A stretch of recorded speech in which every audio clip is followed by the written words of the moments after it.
Morgan Hayes stood before the full-length mirror in her hotel suite, smoothing invisible wrinkles from her emerald silk dress. The fabric whispered against her skin, its cost equivalent to a month's rent in the apartment she once shared with 3 roommates during her darkest days.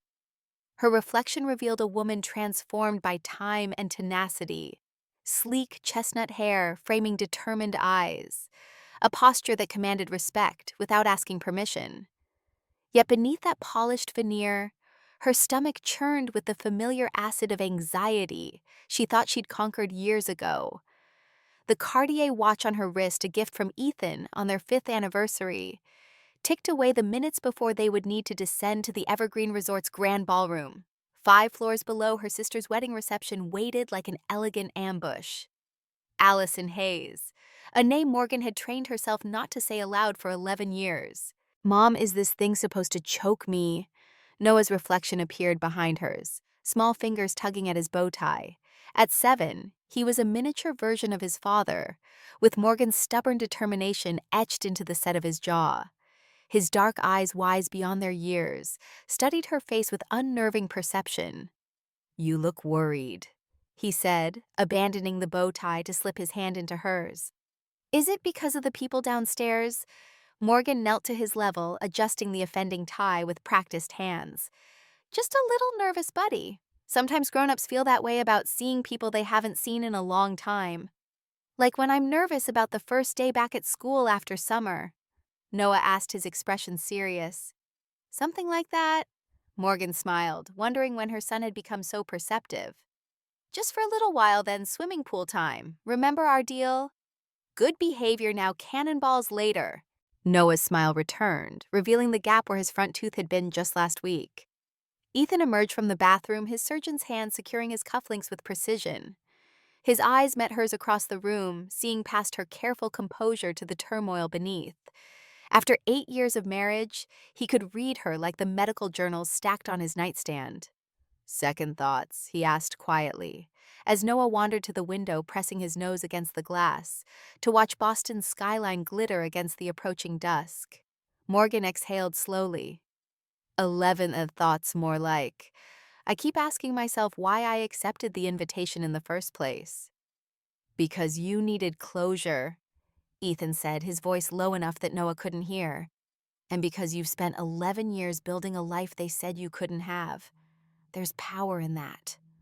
Her fingers traced the embossed lettering on the wedding invitation sitting on the dresser, Connor Whitfield and Allison Hayes. When Connor's assistant had called Novaris Health 3 months ago, explaining that Dr. Whitfield wanted to personally invite the CEO to his wedding, Morgan had nearly declined without explanation. It was only when the assistant mentioned the full names that the pieces clicked into place. Connor Whitfield, the rising star cardiologist, was marrying her sister. "Ready?" Ethan asked, his hand finding the small of her back. The gentle pressure of his palm against her spine steadied her, as it had countless times before during investor pitches, medical conferences, and the night she'd given birth to Noah after 26 hours of labor. Morgan nodded, drawing strength from his touch. "As I'll ever be." As they stepped into the hallway, Noah between them, Morgan remembered the night she'd stood in the rain outside her childhood home, a single suitcase at her feet. She had watched a flock of geese fly overhead in perfect V formation, their shadows cutting across the storm clouds. Standing alone on the sidewalk, she had made herself a promise. "Even geese know to fly in formation. I'll prove I can soar alone." They entered the elevator, the doors sliding closed with a whisper of finality. Ethan leaned close, his breath warm against her ear. "You've flown so far, Morgan." The elevator descended, and with each floor, Morgan felt herself traveling back in time. 4th floor, the confident CEO giving a keynote address at Harvard Medical School last month. 3rd floor, the exhausted new mother walking hospital halls with colicky Noah at 3 a.m. 2nd floor, the determined student working triple shifts to pay tuition. 1st floor, the devastated 19-year-old discovering her college fund had been emptied by her own parents. The elevator doors opened to reveal the hotel's opulent lobby. Marble floors gleamed beneath crystal chandeliers, wealth whispering through the space in hushed tones of respectful opulence. Morgan straightened her shoulders, her chin lifting almost imperceptibly. Ethan's hand returned to the small of her back, and Noah's smaller fingers curled around hers. Together they walked toward the sound of celebration emanating from the grand ballroom. Music and laughter spilled into the corridor as the double doors came into view. A uniformed attendant smiled politely, checking their names against the guest list. Dr. and Mrs. Parker, welcome to the Whitfield Hayes celebration. One step across the threshold, and 11 years disappeared in a single heartbeat. The crowd parted momentarily, creating a direct line of sight across the ballroom. A familiar profile caught Morgan's eye, the slight tilt of a head, the way she leaned forward when she laughed. Morgan hadn't seen that gesture in over a decade, but her body recognized it instantly. The bride turned champagne glass raised in a toast, and their eyes locked across the room.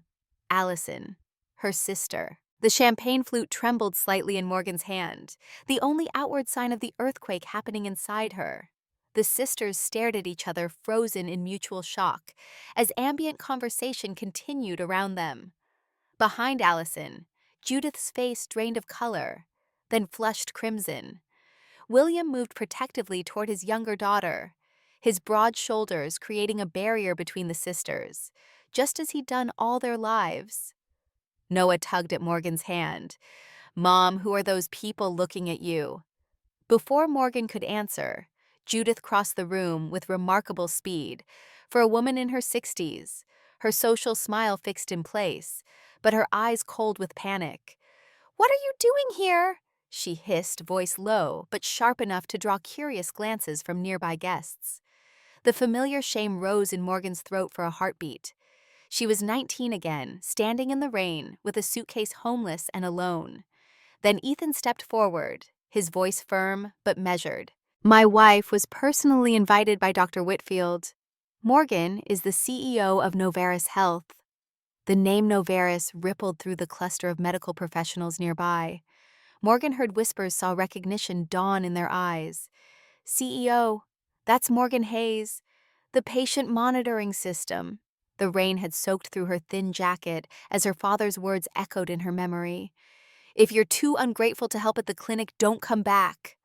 The slam of their front door had punctuated his sentence, final as a judge's gavel. Now she stood straight-backed in Valentino, the rain a distant memory. The scared girl was gone. In her place stood a woman who had built something from nothing, who had refused to disappear. Connor Whitfield approached, confusion creasing his brow. His gaze darted between Allison's frozen face and Morgan's composed one. "You know the CEO of Noveris?"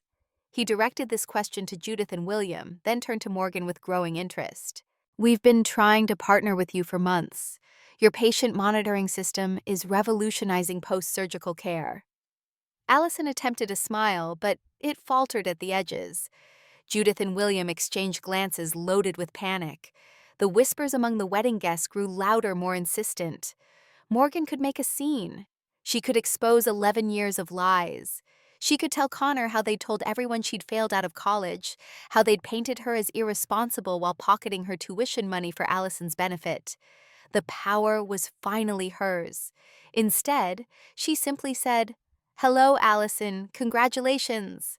The simplicity landed like a thunderclap. Allison flinched as if Morgan had shouted. Ethan's hand returned to Morgan's back, a silent question. "Stay or go?" Noah looked up at her, innocent, to the undercurrent swirling around them. "Mom, is that lady in the white dress your friend?" he asked, voice carrying in the sudden lull of conversation. Connor's gaze sharpened. He looked between Allison and Morgan, his new bride, and the stranger who clearly wasn't a stranger. "Allison," his voice carried confusion and the first notes of suspicion. "I thought you said your sister was—" His voice trailed off, the unfinished sentence hanging between them. Allison's eyes darted frantically between her new husband and her parents. For the first time in Morgan's life, she watched her sister struggle for words. "Sister." Connor repeated the syllables, landing like stones in still water. William stepped forward, hand extended toward Connor, voice jovial but strained. "Let's rejoin your family, son. I'm sure they're looking for you both." Connor ignored his father-in-law's outstretched hand, his attention fixed on Morgan. "You're Allison's sister. The CEO of Noveris Health is your sister," he asked, his wife, voice incredulous. The silence stretched, each second expanding to fill the space between heartbeats. Morgan stood perfectly still, years of boardroom negotiations, having taught her the power of silence. Let them fill it. Let them stumble. I need to speak with you, Connor finally said to Morgan. Privately, he turned to Allison. Both of you have some explaining to do, but first, I need to understand what's happening here. Ethan leaned close to Morgan's ear. We can leave if you want. Just say the word. Morgan shook her head slightly. I need to see this through. Connor led them to a small alcove at the edge of the ballroom, 2 plush chairs, a small table between them. The muted lighting cast shadows across his face, highlighting the sharp angles of confusion etched there. Ethan positioned himself nearby, giving them space while staying within sight. Noah went with him, distracted by the promise of appetizers from a passing server. I apologize for the awkwardness. Connor began, straightening his bow tie. His words trailed off, uncertain how to frame the chasm of questions between them. You didn't know Allison had a sister? Morgan finished for him, keeping her voice neutral. Connor's eyes widened. She mentioned a sister once, but said you dropped out of college after a semester, that you couldn't handle the pressure and disappeared. The old wound throbbed, but Morgan didn't flinch. I graduated summa cum laude, she said simply, while working 3 jobs. 3 jobs? Connor's brow furrowed. Morgan's mind flashed back to those grueling years, alarm set for 4:30 a.m., for the morning shift at Cornerstone coffee classes, from 11 to 2 evening reception desk at Boston General, from 3 to 11 weekends at the insurance call center. The bone-deep exhaustion, falling asleep over textbooks, the relentless push forward. Mornings at a coffee shop, evenings at the hospital reception desk, weekends at a call center, she recounted. I put myself through school part-time, no family support. Each word landed like a stone between them, ripples spreading outward. Connor's expression shifted from confusion to calculation, the surgeon's analytical mind reassessing everything he thought he knew. Stanford, he asked, naming his alma mater. Morgan shook her head. Community college first, then State University. I couldn't afford Stanford after I discovered my college fund had been... She paused, choosing her words carefully. Reallocated to Allison's education. He concluded, the pieces clicking into place. The ballroom around them blurred as memories surfaced. Sleeping on Sarah's lumpy couch for 6 months. Showering at the YWCA when Jamie's boyfriend kicked her out. Eating ramen for weeks straight to save for textbooks. The humiliation of asking professors for extensions because she couldn't stay awake after triple shifts. The hospital where I worked reception, Morgan continued. That's where I met Ethan. He was a resident then. She remembered that night, clearly hunched over healthcare administration textbooks during her dinner break, exhaustion pulling at her eyelids. Ethan stopping at her desk, curious about the complex diagrams she'd sketched in the margins. You understand Kellerman's patient flow theory? He'd asked, surprised. It's flawed, she'd replied without looking up. The bottleneck isn't intake documentation, but requirements between departments.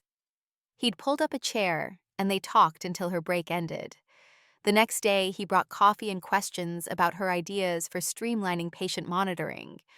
Within months, they were developing the prototype that would become Noveris's cornerstone product. Connor leaned forward. And Noveris Allison mentioned you worked some office job. Morgan couldn't help the small smile that touched her lips.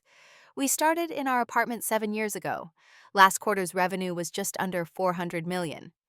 Across the room, she spotted her parents flanking Allison like sentinels. William paced small circles, his face flushed with anger, while Judith clutched Allison's arm, her knuckles white with tension. They cast frantic glances her way, whispering urgently. They're going to try to separate us soon, Morgan said calmly. Connor followed her gaze. They appear concerned. Concerned about their carefully constructed narrative falling apart, Morgan replied. Noah appeared at her side, his small hand finding hers. His eyes studied her face with that same unnerving perception he'd shown earlier. Mom, I feel you being sad inside, he said quietly. You always tell me not to hide feelings. Do you want to talk about yours? Morgan felt her heart expand with love for this perceptive child. She'd raised him to understand emotions, to speak about them openly, everything her parents had never taught her. Thank you for asking, she said, kneeling to his level. I am feeling some big emotions, but I'm okay. These are relatives we don't see often. Are they the difficult relatives you told me about? Noah asked, his voice carrying just enough to reach Connor's ears. Morgan nodded, appreciating her son's emotional intelligence. Yes, but remember what we talked about. Some people have a harder time with honesty than others. And that's their problem, not ours, Noah finished solemnly. Connor watched this exchange with interest, his clinical eyes assessing the strong bond between mother and son. You have a remarkable child, he said as Morgan stood. We've tried to raise him with values that matter, she replied simply. Noah tugged at her hand. Is the swimming pool still happening later? Absolutely, Morgan promised. First we need to stay here a little while, then pool time. Judith bustled toward them, her voice pitched to Carrie. Daniel, there's someone from Boston General dying to meet you. Her eyes slid past Morgan as if she were invisible, a familiar sensation. Connor stood his ground. In a moment, Judith, Morgan and I are having an important conversation. Morgan's mother's smile stiffened. Always the attention seeker, our Morgan. She turned to the nearest cluster of guests. She's always been jealous of her sister's accomplishments. The statement hung in the air like smoke, acrid and choking. Several guests shifted uncomfortably, eyes darting between mother and daughter. Morgan remained seated, back straight, face composed. Ethan's hand rested on her shoulder, a silent anchor. Across the room, a silver-haired woman in an elegant pantsuit approached. Her name badge identified her as the chief of surgery at Massachusetts General. Her eyes widened when she saw Morgan. Morgan Hayes, your presentation at last month's medical summit was brilliant. The patient monitoring system you've developed is changing post-surgical recovery protocols across 3 states now. 4, actually. Morgan smiled, grateful for the professional recognition. We just finalized implementation with Northwestern's hospital network. The surgeon turned to Connor. You didn't mention your wife's sister was Morgan Hayes. Her work on predictive algorithms for post-surgical complications is revolutionary. Northwestern Medical has reduced readmission rates by 22% using her systems. The weight of 11 years of lies settled visibly on Judith's shoulders.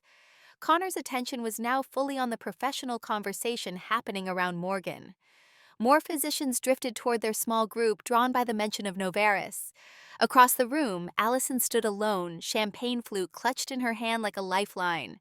Her perfect day was unraveling thread by thread. The irony wasn't lost on Morgan how quickly the tables could turn, how easily a carefully constructed facade could crumble. Rain drummed against her dorm window as she stared at the bank statement, the numbers not computing. Her college fund depleted, transferred to an account she didn't recognize. The same day, a package arrived from Allison, photos of her spring break in Cancun, the trip Morgan couldn't understand how their family could afford. She shook off the memory, focusing on the present. Connor was asking detailed questions about Novaris's technology. The chief of surgery wanted to know more about their implementation timeline. A hospital administrator slipped Morgan her card mentioning potential collaboration opportunities. William approached, shoulders squared for battle. Connor, he interrupted loudly. This is Allison's wedding. Let's focus on her accomplishments. The silence that followed filled the room like water drowning everything else. All eyes flicked between Connor and William, then to Allison, whose smile stretched thin across her face. No one spoke. No one needed to. Sometimes silence held more truth than any words could express. Connor's jaw tightened. Yes, William. Why don't you tell everyone about Allison's medical expertise? Her Stanford education, perhaps? William's face paled. Judith moved to his side, social smile firmly in place. Allison was always the academic star, she told a nearby guest with calculated lightness. Of course, Morgan had advantages we couldn't provide Allison. The blatant reversal of truth would have wounded Morgan once. Now it was almost comical. What advantages were those, Mrs. Hayes? Ethan asked innocently. The 3 jobs while putting herself through night school or sleeping on friends' couches after you took her tuition money. Judith's face hardened, but a cluster of Connor's colleagues had drifted within earshot. She took a step back, recalculating. Noah looked up at Morgan, confusion clouding his face. Aren't those people your family, Mom? The question silenced everyone within hearing distance. Simple, direct, unintentionally devastating. Morgan knelt to his level again. They're relatives, buddy. Family is different. William chose this moment to approach, puffing up his chest like he did when Morgan was young and easily intimidated. You can't just waltz back into our lives, and I'm not interested in walking back into anything. Morgan's voice cut through his bluster with quiet finality. I'm not here to expose you or reconcile with you. I built my own life, which is exactly what you forced me to do when you showed me the door. The image flashed unbidden rain soaking through her jacket, the weight of her suitcase, the terrifying freedom of having nothing left to lose. Behind her, Noah fidgeted with his bow tie again. Ethan rested his hand on their son's shoulder, studying the boy the way he studied Morgan all those years ago, when she thought she'd drown under the weight of her ambitions and responsibilities. A commotion near the main entrance drew everyone's attention.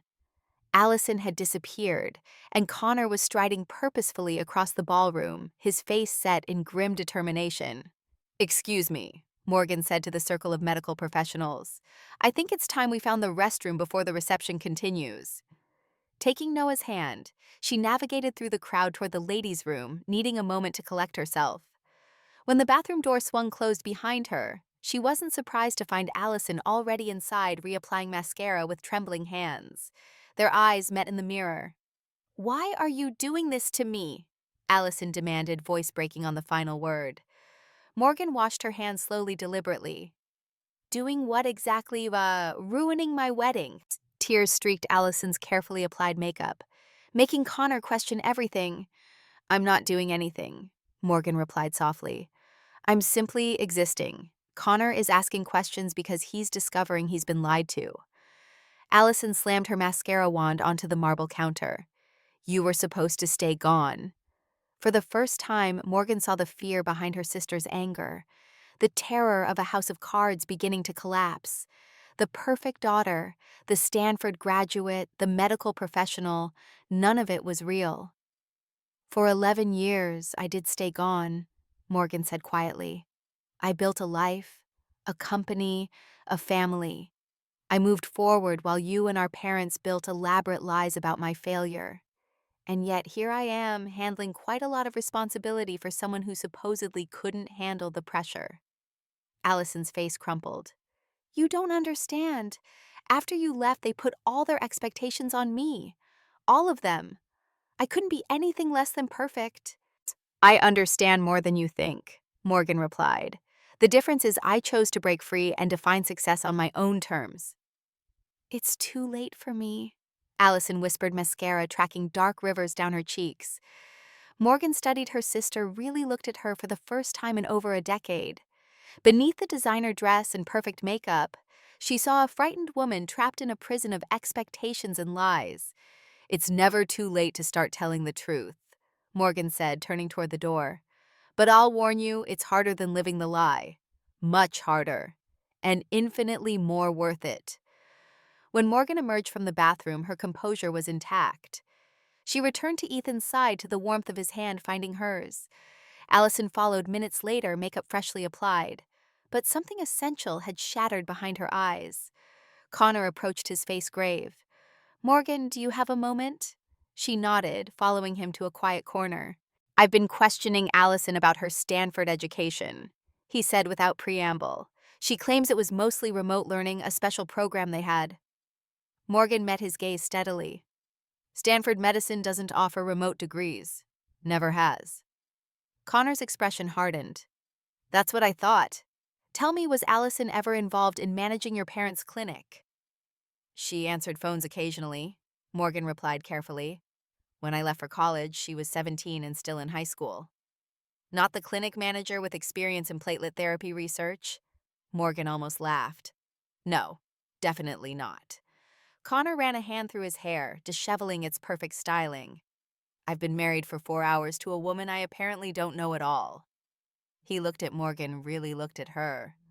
I'm sorry for whatever part I've played in bringing you back into this situation. Don't be, Morgan said. Sometimes we need to face our past before we can fully embrace our future. Across the room, Allison watched them with desperate eyes, a drowning woman seeing her last lifeline drift away. William and Judith huddled together, their faces masks of barely contained panic. The perfect family image they'd cultivated for decades was crumbling before their eyes, and there was nothing they could do to stop it. Noah tugged at his bow tie again, hope brightening his eyes. Mom, are we leaving soon? Swimming pool time? Morgan checked her watch. They'd stayed long enough. Ethan caught her eye across the room where he was extricating himself from a conversation with an enthusiastic orthopedic surgeon. His slight nod confirmed they were on the same wavelength as always. Yes, buddy, just one more thing. Morgan reached into her clutch and extracted a small cream-colored envelope. Inside rested a certificate for Noveris stock. Not life-changing money, but enough to make a statement. This is who I am now, not the desperate girl they threw away. Ethan joined them, his hand finding the small of her back. Ready. Almost. Morgan scanned the room for Connor. The poor man deserved some courtesy on his wedding day, even if his in-laws didn't. They found him near the bar watching Allison with an expression Morgan recognized too well, the first hints of doubt creeping into what should be certainty. We're heading out, she told Connor, offering the envelope. Congratulations again. He took it with genuine warmth. Thank you for coming, especially considering. His eyes drifted toward her parents, who hovered nearby like vultures circling wounded prey. I appreciate the invitation, Morgan said, meaning it. Closing this chapter matters more than I realized. Connor leaned closer, voice dropping. I'd like to visit Noveris sometime, professionally. Their eyes met, understanding, passing between them without words. He knew maybe not everything, but enough. My assistant will set it up. Morgan offered her business card, aware of Allison watching them, her smile cracking at the edges like old porcelain. Judith glided toward them, social armor firmly in place. Morgan was always so driven, she told a nearby guest with calculated lightness. Of course she had advantages we couldn't provide Allison. The blatant reversal of truth would have wounded Morgan once. Now it was almost comical. What advantages were those, Mrs. Hayes? Ethan asked innocently. The 3 jobs while putting herself through night school or sleeping on friends' couches after you took her tuition money. Judith's face hardened, but a cluster of Connor's colleagues had drifted within earshot. She took a step back, recalculating. Noah looked up at Morgan, confusion clouding his face. Aren't those people your family, Mom? The question silenced everyone within hearing distance. Simple, direct, unintentionally devastating. Morgan knelt to his level. They're relatives, buddy. Family is different. Family is what we build with love and truth. Noah nodded, absorbing this distinction with the seriousness only a child can bring to such moments. William chose this moment to approach, puffing up his chest like he did when Morgan was young and easily intimidated. You can't just waltz back into our lives. I'm not interested in walking back into anything. Morgan's voice cut through his bluster with quiet finality. I'm not here to expose you or reconcile with you. I built my own life, which is exactly what you forced me to do when you showed me the door. The image flashed unbidden rain soaking through her jacket, the weight of her suitcase, the terrifying freedom of having nothing left to lose. Thank you, she told her parents, causing them to blink in confusion. Thank you for not giving me a safety net. You made me build my own. Judith's face contorted between rage and social preservation. For once, she found no words. Morgan took Noah's hand. Ethan fell into step beside them as they made their exit. Unhurried, dignified, complete. No dramatic declarations, no tearful scenes, just the quiet power of walking away whole. Whispers followed them like gentle rain. But unlike that night 11 years ago, they didn't touch her. She'd built an umbrella of accomplishment that shielded her from their storms. In the lobby, Noah broke free and spun with childish delight. Pool time! 10 minutes to change and I'll meet you there, Ethan told him, tousling his hair. As they crossed toward the elevators, Morgan caught their reflection in the polished marble wall, a family of 3 solid and connected. Behind them, through the ballroom doors, she glimpsed Connor watching their departure, then turning back to his new bride with new questions in his eyes. Some weddings mark beginnings. This one marked an ending, the final release of expectations. Morgan never needed to fulfill approval she no longer sought and pain she refused to carry forward. Noah punched the elevator button with enthusiastic determination. Up we go. Yes. Morgan smiled, feeling lighter than she had in years. Up we go indeed. The chlorine scent of the hotel pool wrapped around Morgan like a familiar embrace, washing away the lingering tension of the wedding reception. She sat at the edge designer heels, replaced by bare feet dangling in the turquoise water, watching Noah execute his promised cannonballs with increasing enthusiasm. Each splash sent ripples across the otherwise empty pool the late evening hour, ensuring their privacy. Ethan emerged from the changing room, his surgeon's precision evident even in the simple act of laying out towels on a nearby lounge chair. His eyes found Morgan's across the space, asking a silent question. She nodded a small smile, confirming she was okay, or at least getting there. "That's 17, Noah called out, breaking the surface with a triumphant grin. "Did you see that one? Mom almost hit the ceiling with those splashes. Olympic quality." Morgan affirmed, her voice lighter than it had been all evening. Here, away from the suffocating weight of her past, she could breathe again. Here with her chosen family, she remembered who she truly was. Later, with Noah finally asleep in the adjoining room of their suite, Morgan stood at the window overlooking Boston's glittering skyline. The city had been both cruel and kind to her, the place where she'd been abandoned, and the place where she'd rebuilt herself from nothing. "Penny for your thoughts?" Ethan asked, appearing behind her with 2 glasses of red wine. Morgan accepted the glass, the rich Cabernet a stark contrast to the champagne she'd barely touched downstairs. "I'm thinking about the night we met." Ethan's reflection smiled in the window glass. "Boston General, 2 a.m. You were working reception with 3 open textbooks and a notepad filled with diagrams no one could decipher." Morgan turned to face him, leaning against the cool glass. "You were the first person who ever really saw me. Not as someone's daughter or someone's sister. Just me." "What I saw," Ethan said, moving closer, "was a mind that wouldn't stop working even at 2 a.m. after a double shift. You were redesigning the entire post-surgical monitoring protocol in the margins of your healthcare administration textbook." The memory unfolded between them, as vivid as if it were happening now. Morgan exhausted at the reception desk minutes from the end of her shift, rain pounding against the emergency room windows as she sketched diagrams for a more efficient patient monitoring system. The lanky surgical resident stopping to ask why she had circled a section on Kellerman's patient flow theory. "You understand Kellerman's theory?" He'd asked, genuine surprise in his voice. Morgan hadn't even looked up. "It's flawed. The bottleneck isn't intake documentation, but requirements between departments." Instead of dismissing her, he'd pulled up a chair. "Show me." It was the first time anyone had asked to see how her mind worked. "I wasn't exactly friendly," Morgan recalled, now smiling at the memory. "You were brilliant," Ethan corrected, "and exhausted, and completely unaware of how revolutionary your ideas were. You bought me coffee the next day, and you explained how your monitoring system could reduce post-surgical complications by 30%. And you said, I said the medical establishment Would never listen to a 20-year-old reception desk worker without an MD. Ethan finished, regret tinging his voice. "I was wrong."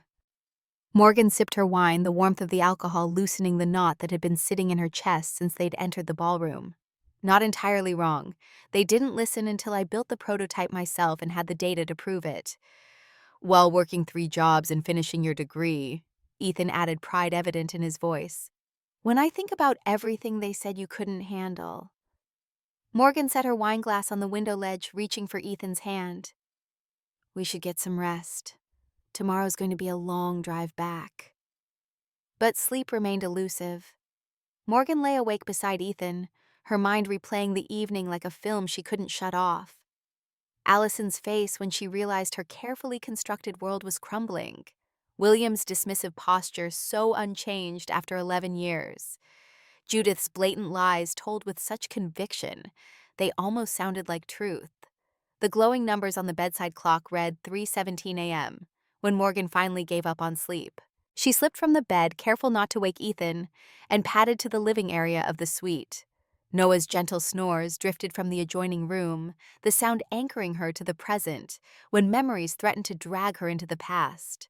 She opened her laptop, the screen illuminating her face in the darkness.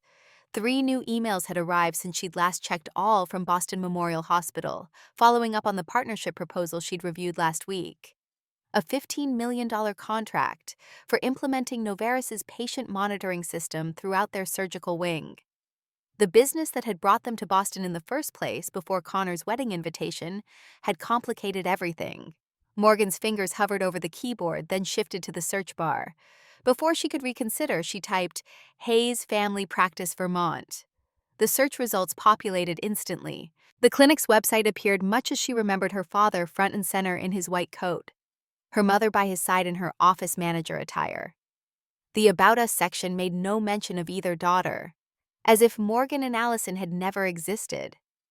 But it was the news article 3 results down that caught her attention. Dated just 2 months ago, local medical practice under review for billing practices. Morgan clicked, her heart suddenly pounding against her ribs. The article was brief but damning. Hayes Family Practice was under investigation for potential Medicare fraud, specifically improper coding and billing for procedures never performed. The investigation had begun after an anonymous tip to the Medicare fraud hotline. The article quoted William, "These allegations are completely unfounded. Hayes Family Practice has served this community with integrity for over 30 years. Morgan stared at the screen pieces clicking into place. The hushed conversation between her parents at the wedding, the panic in their eyes when they saw her, the way they tried to prevent her from speaking with Connor. It wasn't just about their lies regarding her education and disappearance. There was something deeper, something potentially criminal.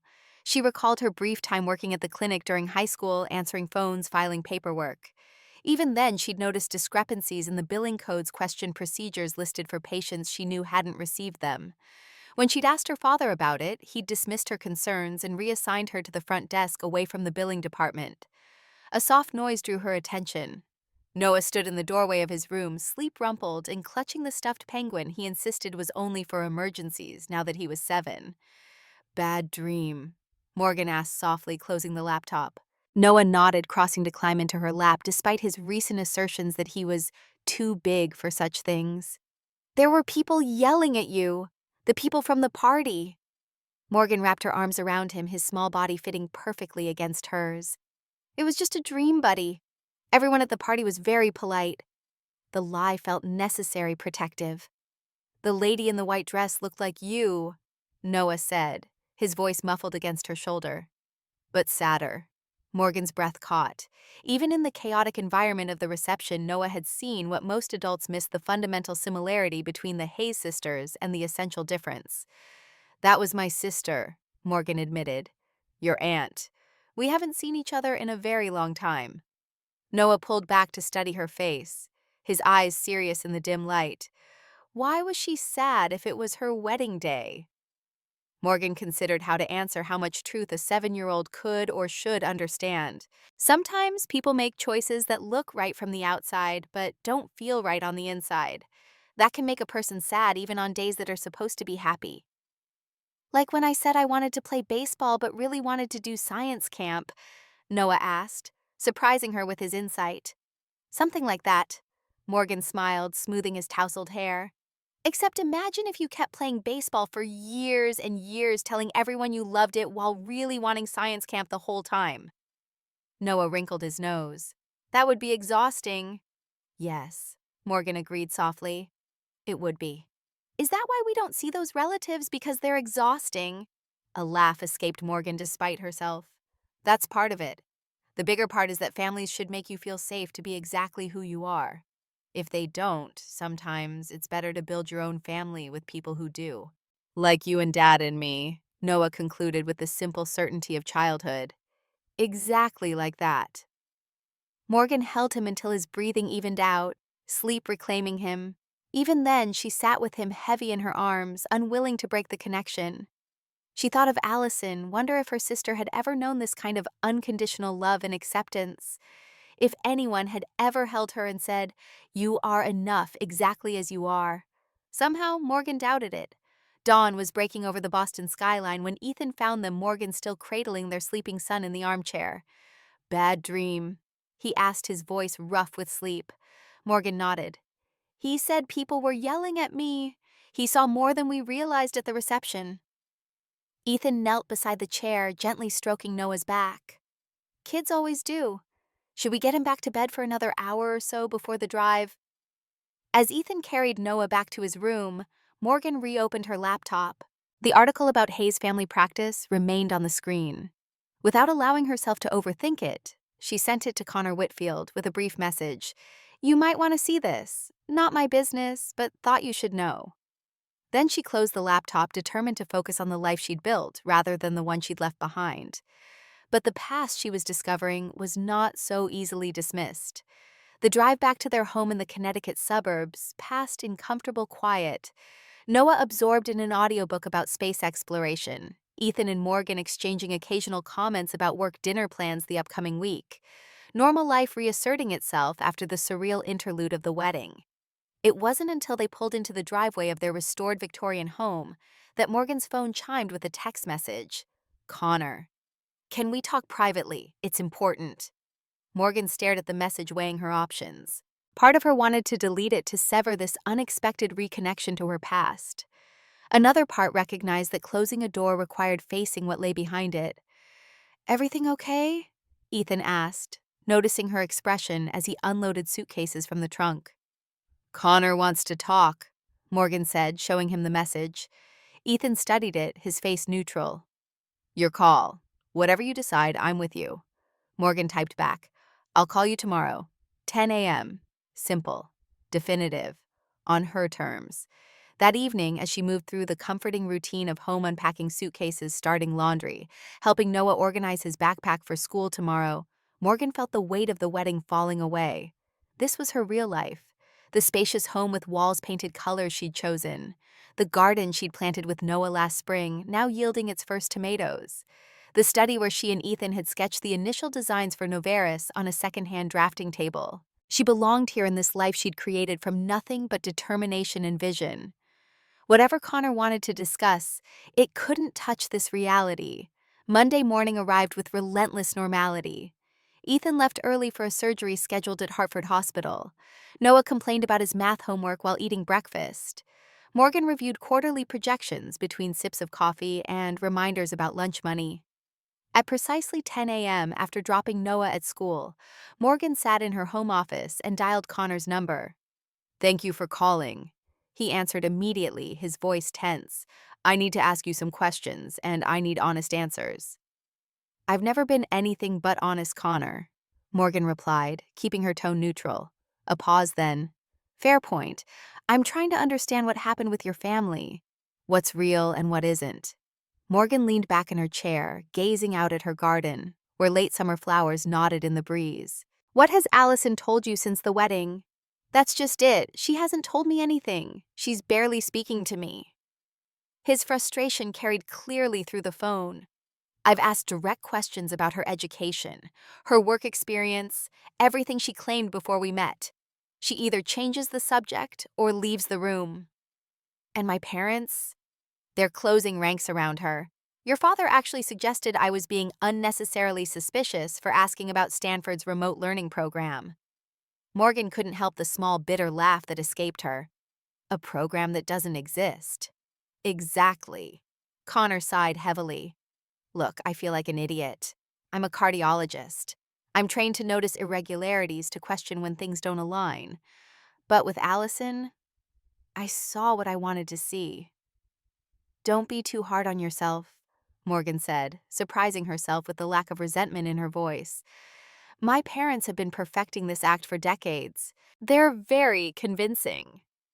The Medicare fraud investigation, is that why you left? Did you know about it? Morgan stood, moving to the window. No, that article was news to me too, but it doesn't surprise me. When I worked at the clinic in high school, I noticed discrepancies in billing. Procedures charged to patients who hadn't received them upcharging by using more expensive billing codes. When I asked about it, I was quickly reassigned away from billing. But that was what 12 years ago. The article suggests this has been going on for 15 years. Sounds about right, Morgan confirmed.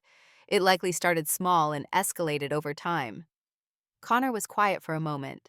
When he spoke again, his voice had changed, become more clinical, detached. I submitted the anonymous tip. Morgan wasn't entirely surprised, but the confirmation still landed heavily. Why? After we got engaged, Allison asked me to help review some clinic procedures. Professional courtesy. I noticed irregularities in the Medicare billing immediately. When I pointed them out, she became defensive, said it was how small practices survived.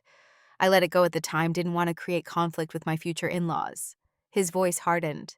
But it kept bothering me. These aren't just billing errors. This is deliberate fraud, stealing from taxpayers and potentially compromising patient care. Morgan understood his anger, his sense of betrayal. She'd felt it too 11 years ago, standing in the rain with nowhere to go. "What are you going to do?" she asked quietly. "I don't know," Connor admitted. "Legally, I did my duty by reporting it. But personally, I'm married to someone who appears to have been complicit in fraud. Someone who lied about her education, her career, everything I thought I knew about her." He paused. "I need to understand why. Why they pushed you out. Why they created this elaborate fiction about Allison. I need to make sense of it." Morgan closed her eyes, the familiar ache of rejection squeezing her chest. "I wish I could give you answers, Connor. I've asked myself the same questions for 11 years. Would you be willing to talk about this in person? Maybe if I understand what happened with you, I can figure out what to do about Allison." Morgan hesitated. Meeting with Connor meant reopening wounds that had finally begun to heal. It meant revisiting a past she'd worked so hard to leave behind. "I understand if you don't want to," Connor added quickly. "You owe me nothing. You owe them nothing." Morgan thought of Noah's innocent question about families making you feel safe to be who you are. She thought of Allison's face in the bathroom mirror, desperate and trapped. She thought of her own journey from homeless student to CEO and how facing her past at the wedding had finally allowed her to feel free of it. "Wednesday," she decided. "I have meetings in Boston. We can meet for lunch." After ending the call, Morgan sat motionless, absorbing the implications of what she'd agreed to. Ethan would understand, but would he worry? Would he see this as Morgan being pulled back into the vortex of her family's dysfunction? She picked up her phone again, texting him. "Connor called. Medicare fraud investigation is real. Meeting him Wednesday in Boston to talk. Don't worry, this is closure, not reopening." Ethan's reply came almost immediately. "I trust you. Love you. Call if you need me." 4 simple sentences that encapsulated why their relationship worked: trust, support, independence, connection. Morgan turned to her computer, determined to focus on work for the rest of the morning. The Novartis monitoring system was being considered for implementation by 3 more major hospital networks. The algorithm she developed for predicting post-surgical complications was showing even better results than initially projected. This was her reality, now innovation success impact. Yet throughout the day, her thoughts kept drifting back to the article about Hayes' family practice, to the conversation with Connor, to Allison trapped in a web of lies not entirely of her own making. By late afternoon, Morgan had made a decision. She opened her secure cloud drive and found a folder labeled Hayes Clinic 2013. Inside were scanned copies of billing records and coding discrepancies she'd documented during her last summer working at the clinic. She'd saved them without any clear purpose, perhaps, as evidence of her concerns, perhaps as protection against future accusations. Now they represented something else, proof that the fraudulent billing wasn't a recent development but a long-standing practice. Proof that might help the investigation reach an accurate conclusion. Proof that Allison, who would have been just 16 when these records were created, wasn't the instigator, but potentially another victim of their parents' schemes. Morgan attached the files to an email addressed to the Medicare Fraud Investigation Division, the contact information found through a simple online search. Her message was brief and factual. "My name is Morgan Hayes, formerly of Hayes Family Practice in Vermont. I am providing these records from my time working at the clinic in 2013. They show evidence of improper billing practices that appear to be relevant to your current investigation. I am available to answer questions about these documents if needed." Her finger hovered over the send button. This wasn't about revenge. It wasn't about punishing her parents for discarding her, for lying about her, for stealing her future. It was about truth, about consequences for actions that harmed vulnerable patients, about perhaps in some indirect way freeing Allison from the same constraints that had nearly crushed Morgan. She pressed send. Later that evening, as she helped Noah with his science project, a model of the solar system made from painted styrofoam balls, Morgan found herself thinking about orbits and gravity, about the forces that keep planets circling the sun unable to break free. Mom, did you know that if the sun suddenly disappeared, we wouldn't know it for 8 minutes? Noah asked, carefully attaching Mercury to its wire support. The light takes that long to reach us, so we'd still see the sun even though it was gone. Morgan smiled at his enthusiasm. That's right. And what would happen after those 8 minutes? We'd go flying off into space. Noah made a whooshing sound miming an object hurtling away. No more orbit because there'd be no more gravity holding us. Exactly.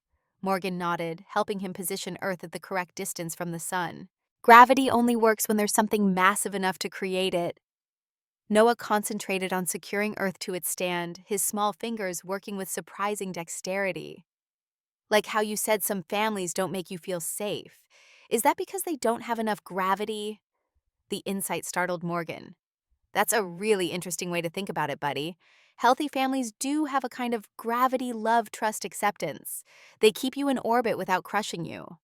And bad families. Morgan considered how to frame this in terms a 7-year-old could grasp. Some don't have enough gravity, they let family members drift away because they don't provide that pull of love and acceptance. Others have too much gravity, they crush you with expectations and control, making it hard to be yourself. Noah nodded seriously, adding the blue paint to Earth. Like black holes. They have so much gravity, they even trap light. Very much like that, Morgan agreed, amazed at his intuitive understanding. Are your old relatives like black holes, Mom? The question hung in the air between them, innocent yet profound. Morgan thought of her parents, of the crushing expectations, of the way they had tried to mold her into a shape that didn't fit, of how they had done the same to Allison after Morgan escaped their gravitational pull. They tried to be, she said finally. But I got away. I found my own orbit. With Dad, and then with you. Morgan brushed a paint smudge from his cheek. You two are my perfect solar system. Noah beamed, then turned serious again. What about your sister? Is she still stuck in the black hole? Morgan's throat tightened. I think she might be, but maybe she's finding her way out now. I hope so, Noah said, simply returning his attention to Mars. Everyone deserves a good solar system. Wednesday arrived with unseasonable warmth, the September air feeling more like July as Morgan navigated Boston's crowded streets. Her morning meetings at Boston Memorial Hospital had gone well. The contract for implementing Novaris's system was moving forward with a projected start date just 6 weeks away. She arrived at the small restaurant near the hospital precisely on time, spotting Connor already seated at a corner table. He rose as she approached his face, showing the strain of recent days' shadows beneath his eyes, tension in the set of his jaw. Thank you for coming, he said as they sat. I wasn't sure you would. Morgan placed her bag on the empty chair beside her. I said I would. I keep my promises. It was a simple statement, but the implied contrast with her family hung between them. The waiter appeared, taking their drink orders, water for both, and retreating with professional discretion. I've been doing some research, Connor began once they were alone, about what happened 11 years ago. Allison still won't discuss it, but I found newspaper archives. You were a scholarship student at State University. President's list every semester while working multiple jobs. Then suddenly you withdrew for personal reasons midway through your junior year. Morgan kept her expression neutral. I discovered my college fund had been emptied. My parents claimed financial hardship said they needed it for the clinic. I later learned they used it for Allison's spring break trip and a down payment on a new Mercedes. So you confronted them. I asked questions, Morgan corrected. Reasonable ones, I thought. About why they hadn't told me before I'd registered for classes. About how I was supposed to continue my education. About why they'd chosen Allison's vacation over my future. She paused as the waiter returned with their drinks and took their lunch orders. The normalcy of the interaction, choosing salad dressings, requesting no onions, felt surreal against the backdrop of their conversation. They didn't like my questions, Morgan continued once they were alone again. My father said if I was too ungrateful to help at the clinic, I shouldn't come back. My mother said nothing, just stood there while he told me to leave. I had 20 minutes to pack before he changed the locks. Connor's expression registered shock despite his attempt at clinical detachment. They disowned you over questions about your college fund.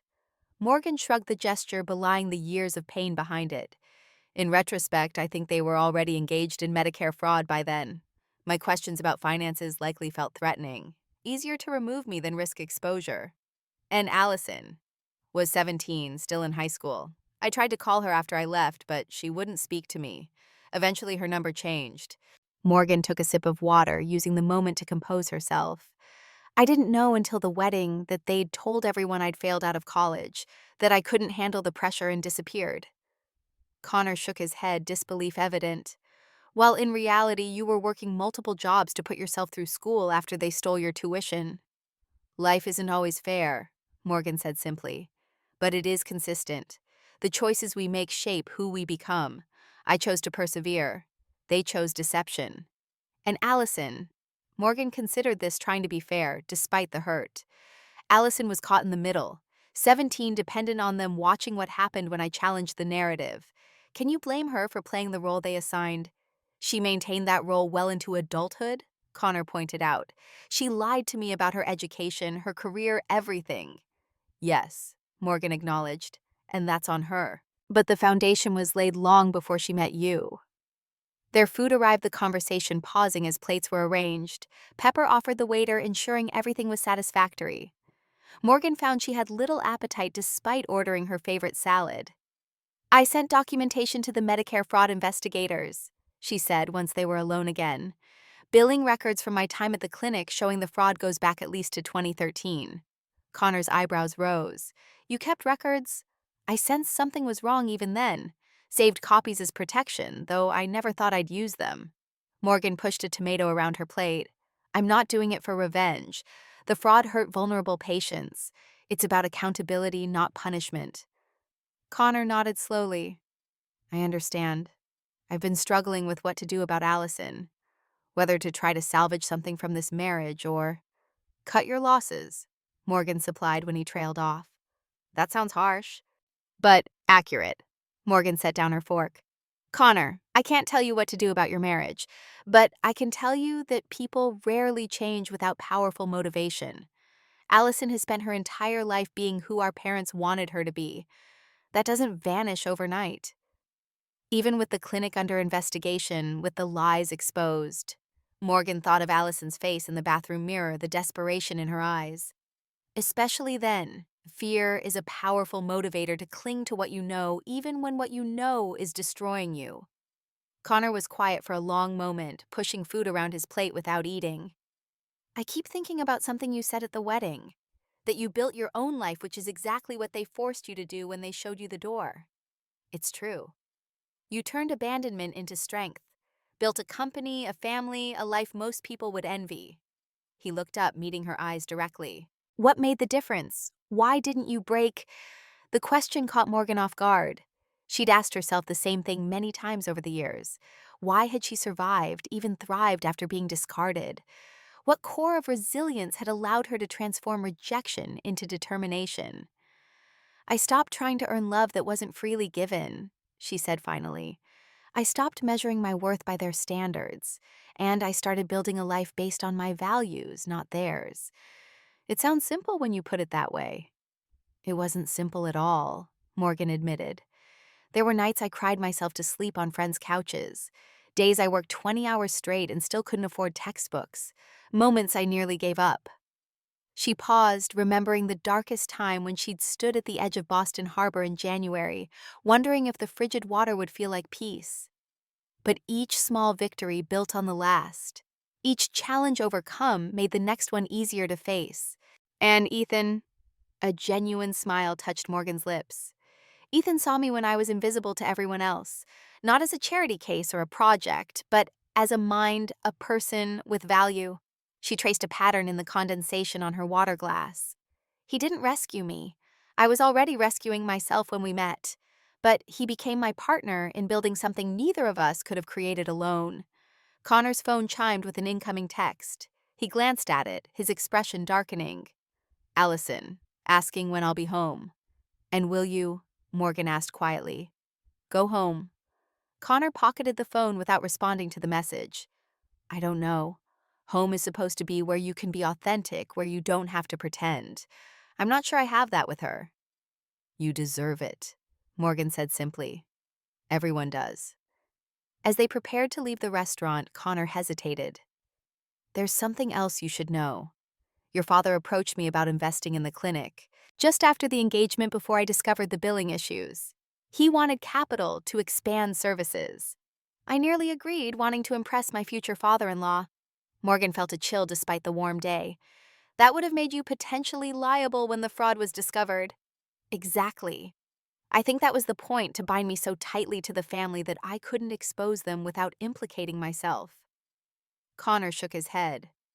It's calculating, almost sociopathic. It's who they are, Morgan said, the knowledge settling like a stone in her stomach. They use people. They create narratives that benefit them regardless of the truth.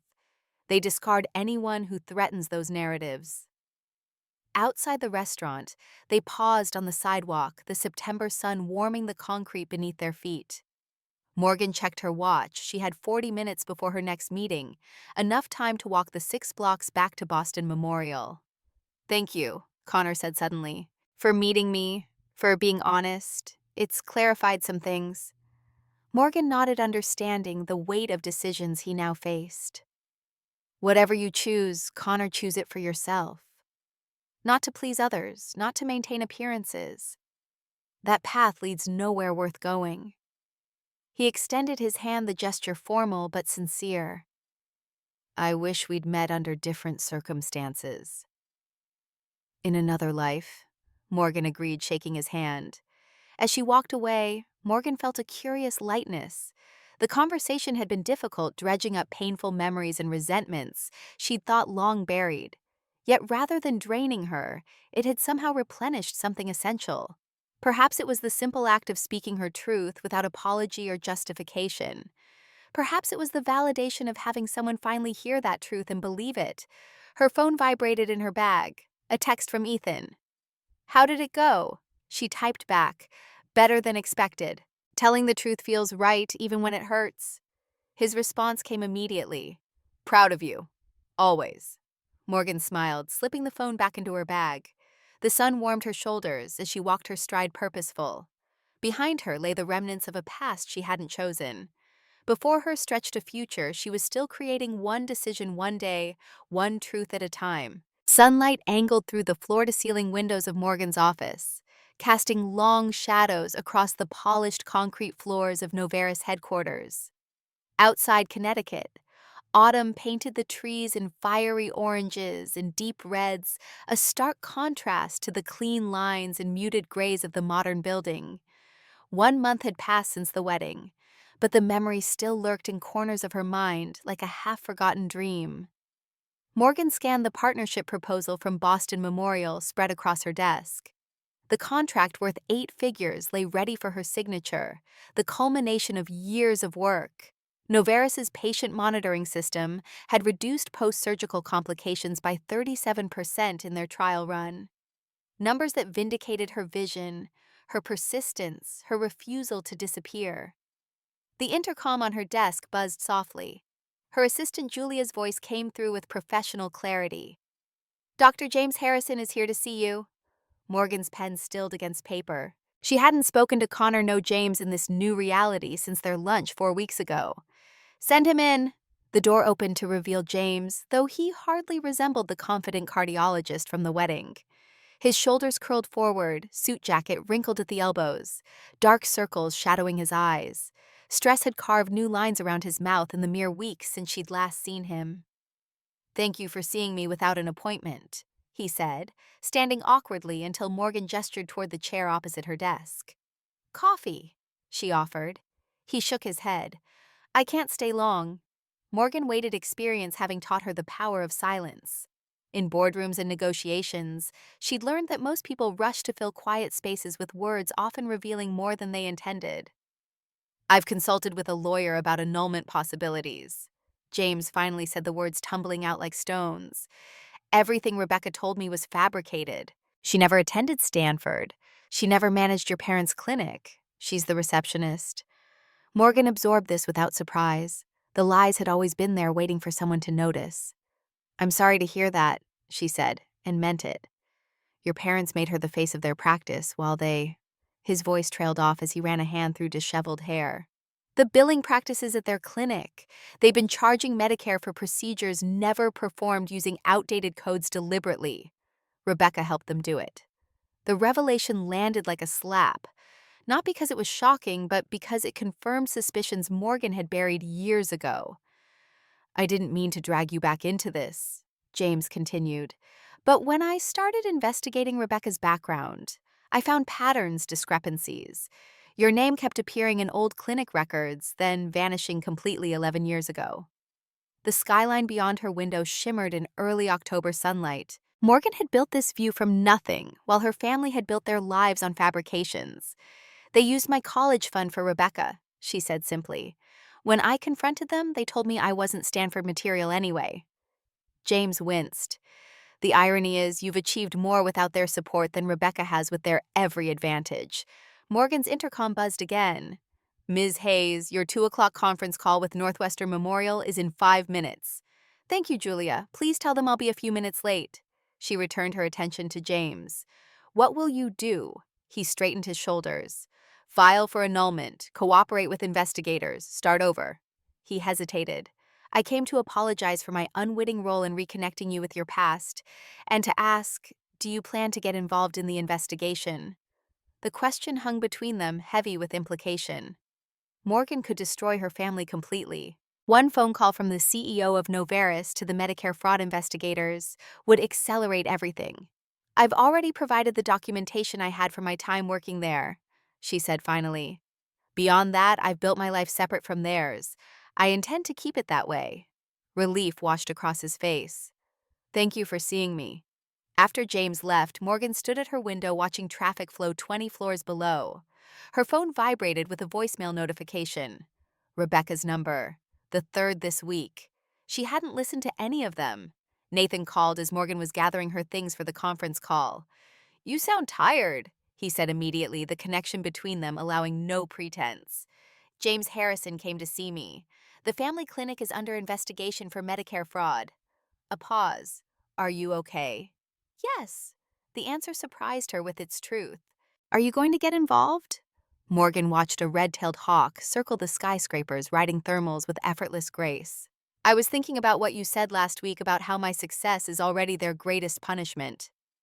"I stand by that," Nathan said. "But it's your choice." Morgan's computer chimed with an incoming email. An attorney representing the Medicare Fraud Investigation Division requesting her formal testimony. "They want me to testify," she told Nathan. "What will you do?"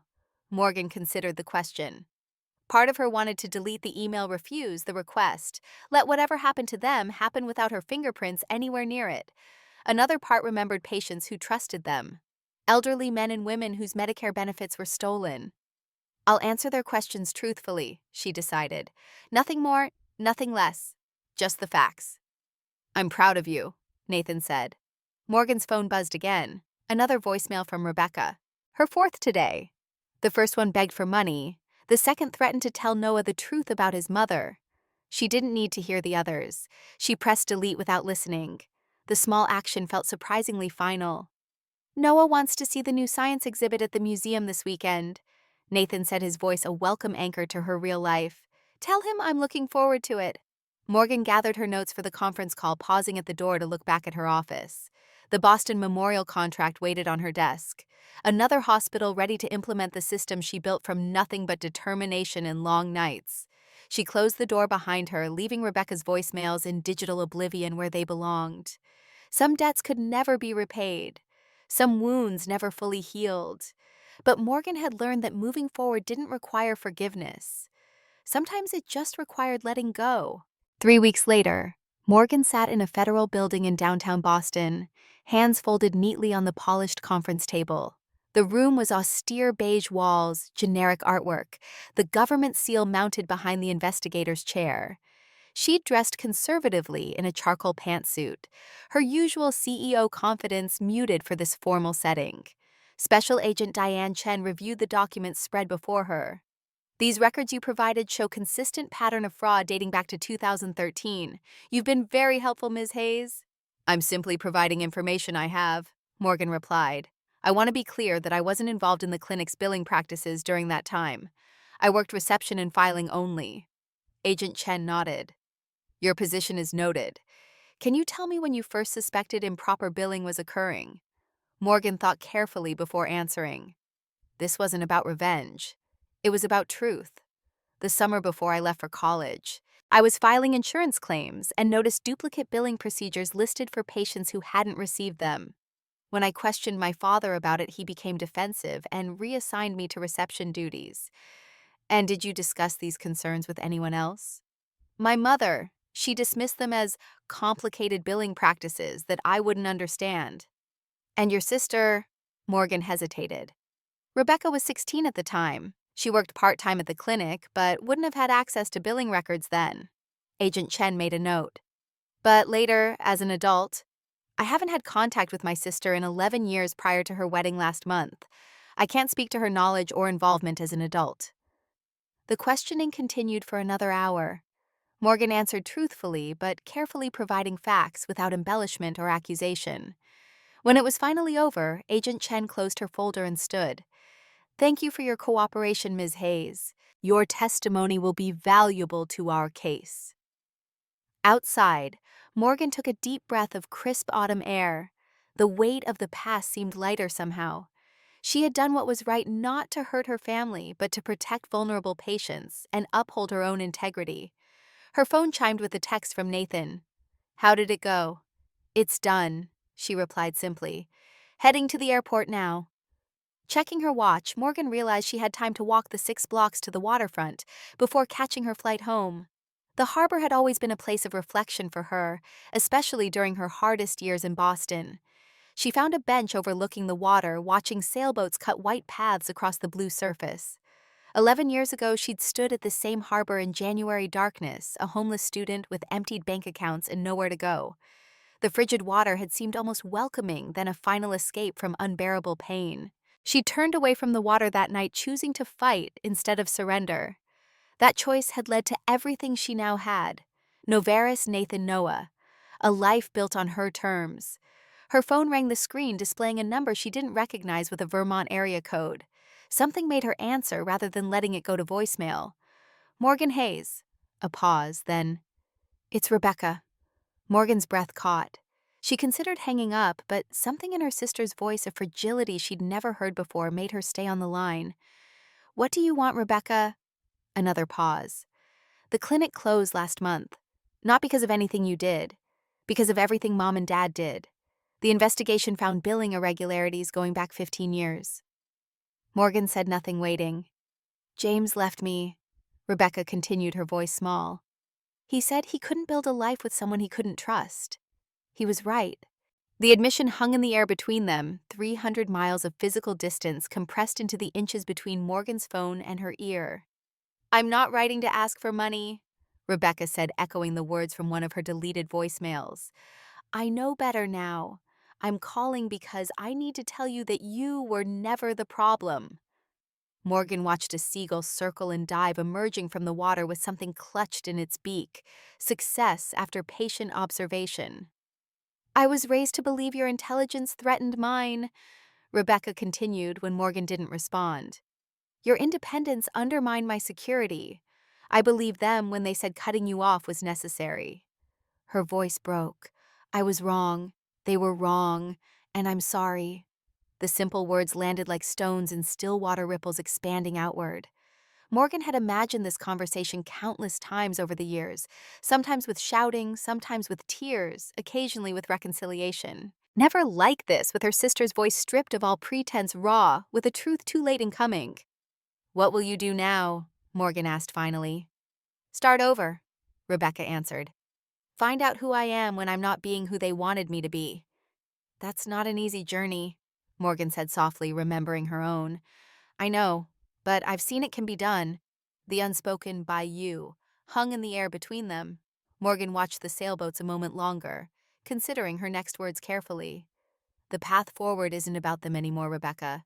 It's about you, what you want, who you want to become. I don't even know how to figure that out, Rebecca admitted. I've been playing a role so long I'm not sure what's underneath. Morgan thought of her own journey, the gradual unfolding of her authentic self, once freed from her parents' expectations, the discovery of strengths she hadn't known she possessed, the relief of finally removing the mask she'd worn for so long. It takes time, she said finally, and it's uncomfortable, but it's worth it. A silence stretched between them, not entirely uncomfortable. Morgan checked her watch. She needed to leave for the airport soon. I have to go, she said. Of course. Rebecca's voice held resignation. Thank you for answering. Morgan hesitated, then added, There's an entry-level position opening in Novaris's administrative department next month. Medical coding certification required. The implication was clear, not a handout, but an opportunity. Not forgiveness exactly, but a chance. I thank you. Rebecca managed surprise evident in her voice. Don't thank me yet, Morgan replied. It would be an actual job with actual expectations. No special treatment. I understand. Goodbye, Rebecca. Morgan ended the call, tucking the phone into her bag. The conversation left her feeling oddly light, as if something long constrained had finally been released. Not closure exactly, but perhaps the beginning of a new chapter. On the flight home, Morgan found herself thinking about second chances, about how some people deserved them and others did not, about how offering one to Rebecca didn't erase the past, but might create the possibility of a different future. She thought too about Noah, about the lesson she wanted to teach him regarding family and forgiveness and setting boundaries. Was offering Rebecca this opportunity a form of weakness, or was it strength? Would Noah see it as capitulation to those who had hurt his mother, or as evidence of her compassion and growth? The questions had no easy answers, but as the plane began its descent into Hartford, Morgan realized she was at peace with her decision. She would offer Rebecca a chance, nothing more, nothing less. What her sister did with that chance was entirely up to her. Home meant normalcy, routine, the steady rhythm of a life built on solid foundations. Noah's homework spread across the kitchen table. Nathan's medical journals stacked on the nightstand. The warmth of family dinner with stories about school projects and hospital rounds. The comfort of belonging exactly where she was. 2 weeks later, Morgan finalized the paperwork for the Hayes First Generation Medical Scholarship. Not named for her parents, but reclaiming her birth name for something better. 20 students without family support would receive full tuition and mentorship next fall. She signed the endowment documents with a sense of quiet satisfaction. This was how legacy should be built, not through lies and manipulation, but through creating opportunities for others. That evening, as autumn winds stripped the last leaves from the trees outside their home, Morgan knelt in their garden with Noah planting bulbs that would sleep beneath the winter snow and emerge in spring. Some plants need this cold to grow properly, she explained, showing him how to position the tulip bulbs. The freezing temperatures actually help them develop stronger roots. Like how you got stronger after those difficult relatives made you leave, Noah asked, his insight catching her off guard. Morgan paused, trowel in hand, soil cool against her fingers. What makes you say that? Noah shrugged carefully, covering a bulb with dirt. You told Dad you were glad they made you find your own way.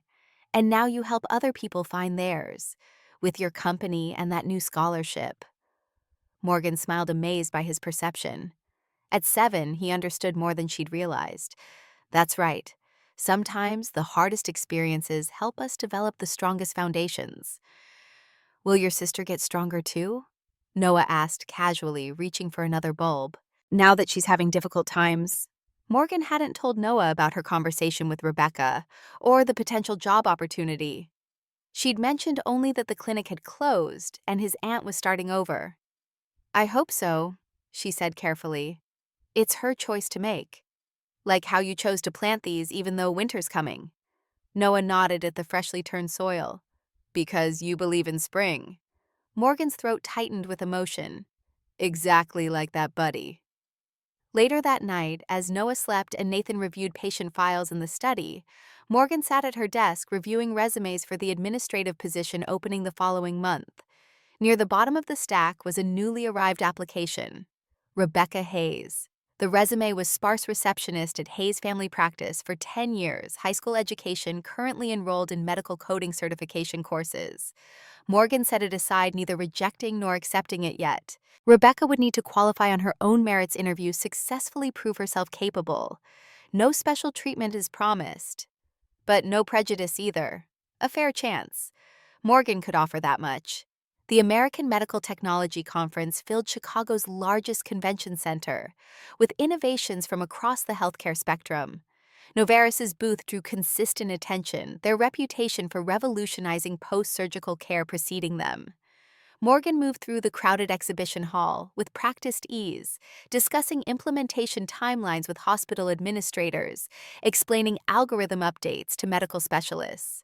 During a break between presentations, she wandered toward the education pavilion, where smaller companies and organizations showcased training programs and certification courses. A flash of movement caught her eye, someone in pale blue scrubs near a display about medical coding certification. Rebecca, her hair pulled back in a simple ponytail. She listened intently to a speaker discussing entry-level medical coding opportunities. Gone was the polished bride in designer white. In her place stood a woman dressed for a job she was qualified to perform, focused on building skills rather than maintaining appearances. Their eyes met across the crowded hall. No gasps, this time no drama, just quiet recognition. Rebecca clutched a folder, the Novartis internship application Morgan had emailed her like a lifeline. Morgan offered a small nod, not forgiveness exactly, but acknowledgement. Rebecca returned it, eyes bright with something that might be determination. They didn't approach each other. Some relationships needed distance to heal. Some needed time to transform into something new. Others were completed, not continued. That night in her Chicago hotel room, Morgan called home. Noah answered, eager to share news about the science project that had earned him an A+ and praise from his teacher. Dad helped with the technical stuff, he admitted. But the idea was all mine. I demonstrated how different environments affect plant growth. I used the tulip bulbs we planted and showed how they need the cold period to bloom properly in spring. That sounds impressive. Morgan smiled. I can't wait to see it when I get home. When will that be? Tomorrow evening. Just one more presentation in the morning. Good, Noah declared. I miss you. Dad's cooking is terrible. Morgan laughed, hearing Nathan's protest in the background. Tell Dad I love him anyway, terrible cooking and all. He knows, Noah said, with the confidence of a child raised in a home where love was expressed freely and often. We both do. After they hung up, Morgan stood at the window of her hotel room, looking out at Chicago's illuminated skyline. Her phone chimed with an email notification. The hiring committee had reviewed the first round of applications for the administrative position. Rebecca's name was on the list of candidates selected for interviews. Morgan had recused herself from the hiring process to avoid any conflict of interest, trusting her team to evaluate candidates based on qualifications alone. That Rebecca had made it through the first screening was her own achievement. Small perhaps, but genuine. Spring arrived in Connecticut with the determined optimism that follows every winter. The tulips Morgan and Noah had planted pushed through the soil in rows of green promise. Within weeks, they would unfurl red and yellow blooms, temporary but glorious evidence of patience rewarded. Morgan knelt in the garden, pinching back spent blooms from early flowers, adding them to the collection in her palm. 6 months had passed since the wedding. 6 months of breathing easier, like finally stepping out of shoes that never quite fit. Noah raced between the raised beds, his Batman cape fluttering behind him. Mom, can I water the tomatoes? Start with the peppers, Morgan told him, pointing to the drooping leaves. They're thirsty today. He grabbed his small watering can, tongue poking out the corner of his mouth as he concentrated on not spilling. The midday sun warmed Morgan's shoulders through her t-shirt. No designer labels here, just comfort in her own space. Nathan appeared at the patio door, 3 glasses of lemonade balanced on a tray. Reinforcements, he called, descending the steps into their modest garden. His surgeon's hands, the same ones that performed delicate heart valve replacements, now passed lemonade to their son with exaggerated ceremony. Thank you, good sir, Noah responded with a wobbly bow that nearly spilled his drink. Nathan's eyes met Morgan's over Noah's head. The unspoken conversation passed between them. This is what matters. This garden, this boy, this life we built from nothing but determination and truth. The Davis Hospital Board approved the patient monitoring system, Nathan said casually, though they both knew what this meant. The fifth major hospital chain to adopt Novartis's technology this year alone. Thousands more patients who would recover safely because of what they created. That's number 5, Noah announced proudly, counting on his fingers. Mom's helping all the sick people get better faster.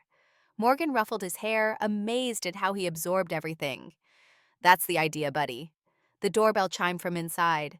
Nathan raised an eyebrow. Expecting something… FedEx, probably.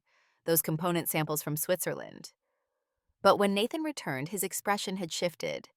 He held a large manila envelope, the return address visible even from where Morgan stood, Rebecca Hayes. Morgan's stomach tightened, the familiar knot she thought she'd finally untangled.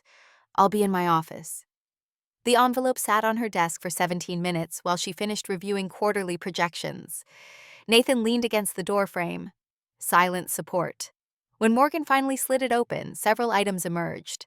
First, a formal letter on Novartis letterhead, the job offer Rebecca had received and apparently accepted starting next month in the administrative department. Morgan had known about this, but hadn't been involved in the final decision.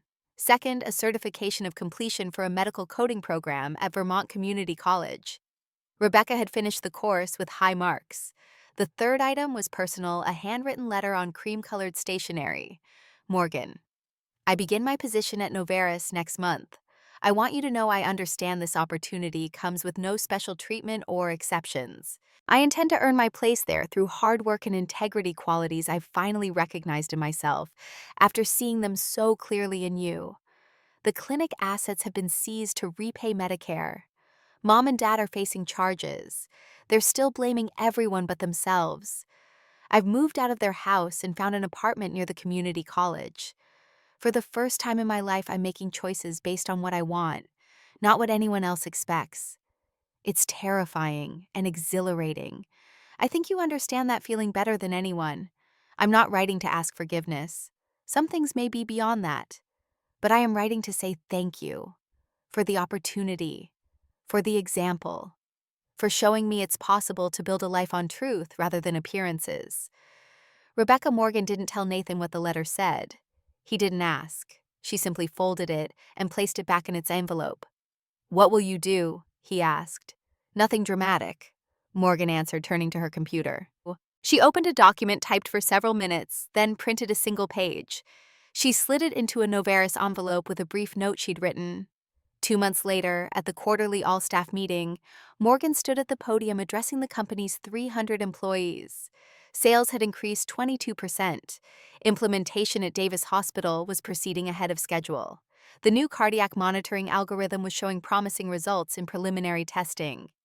And finally, Morgan concluded, I'd like to recognize the employees who have demonstrated exceptional performance this quarter.